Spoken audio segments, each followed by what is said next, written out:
It's Friday on Melrose Mountain in Tryon, North Carolina. It's been a warm day. I think they said that we were going to set records up here. I don't think it got to 90, but they said it might get to 90. And now it's starting to cool off, say late afternoon, early evening. Ever wonder about the apostles? Well, have you ever wondered about the title apostles?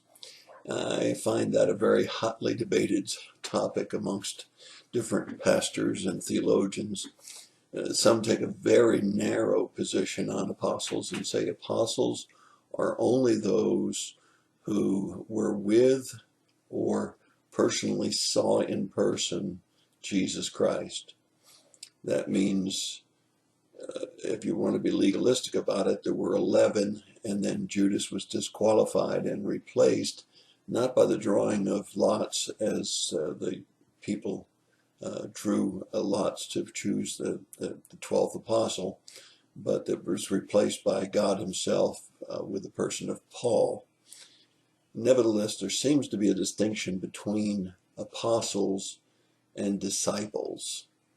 Disciples meaning learner, apostles being those that are sent. If we were to look at modern day apostles that were not with Jesus or had not seen Jesus, and we were to broaden the title then to apostles as being anyone that is sent, that means that missionaries and pastors and other people serving in full-time ministry or even part-time ministry could be titled apostles. Nevertheless, there seems to be a distinction between apostles and other disciples or other servants of God. So for the purpose of this particular study, for the next couple of sessions, we'll look at the apostles only as it relates to the original 12 plus Paul. And I think it's important for you to realize that there is very little information on some of the original apostles, even though the term apostles is referred to 81 times in the New Testament and 52 times in the original Greek language. You'll find that when you find the listings of the apostles, even then you run into some difficulties because some of the apostles appear to have been called by a couple of different names. And so you have to do a very extensive study to get down to 12 consistent names. For the purpose of this study, I want to be sure that you understand that we're going to be looking at the 12 original apostles plus Paul, and we're going to be looking at the fact that some of them had what appeared to be dual names. The list of the original 12 apostles you'll find that causes a little confusion: Matthew 10, Mark 3, Luke 6, and Acts 1:13. And for today's particular study, we're going to be looking at James the Less. He's listed eighth in position of the naming of the apostles in 3 out of 4 of the listings of the apostles. That is, you'll find his name 8th in 3 out of the 4 listings of the apostles. You'll also find that he is one that could have had multiple names, such as Jacobus and Judas. Now, one of the things that you want to remember about James the Less is that less doesn't mean that he was less important. Doesn't mean that he was any lesser of an apostle. It just means that he was probably either smaller in stature or younger.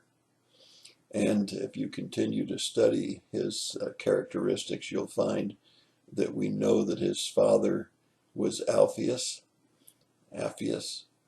and his mother was Mary. And the significance of that is that Mary, his mother, seems to have been very involved in Jesus' ministry.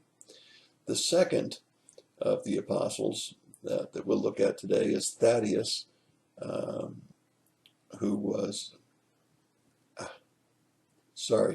Thaddeus is the one that was also called Judas, not James the Lesser. James the Lesser was not called Judas. Thaddeus, or Levius, or Jude were some of the other names that might have been Thaddeus.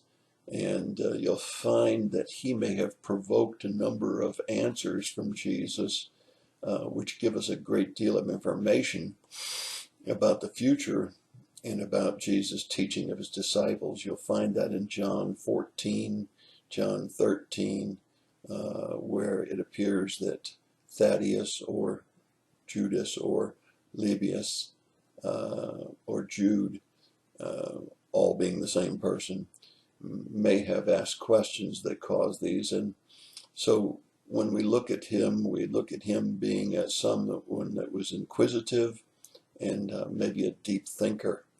The third is Simon the Zealot.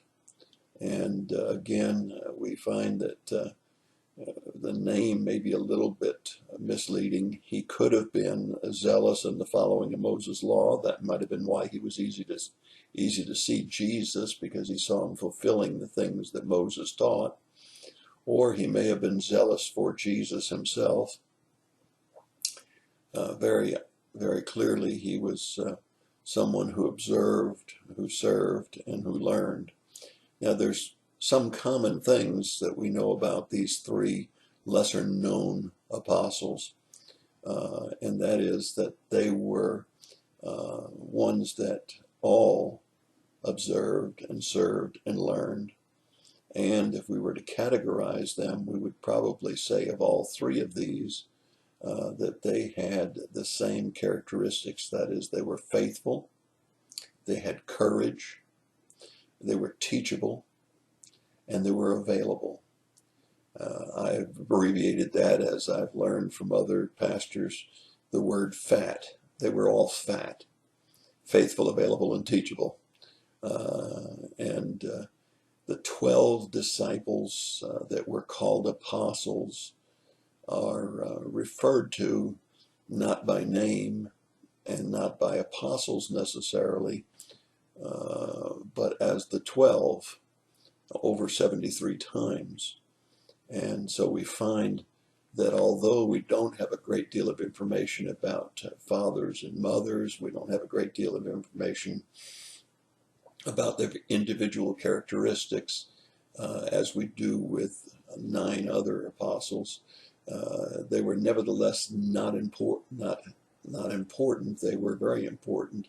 They were the inner circle of Jesus' ministry. Imagine being one of Jesus's 12 leading people.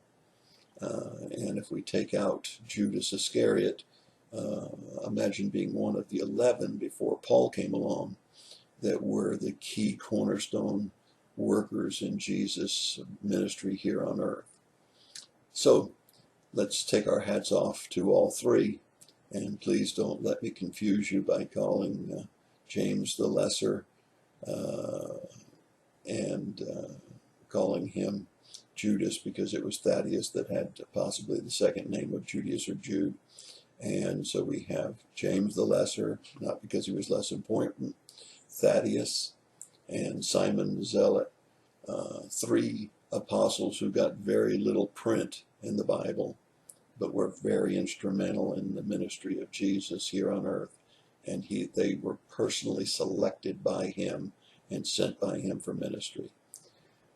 I hope that whether you're an apostle that is personally called by him, if we expand the title of apostle, or whether you're a disciple, a learner, that you'll be a fat person, faithful, available, and teachable. That's your thought for the day. God bless you and have a wonderful day.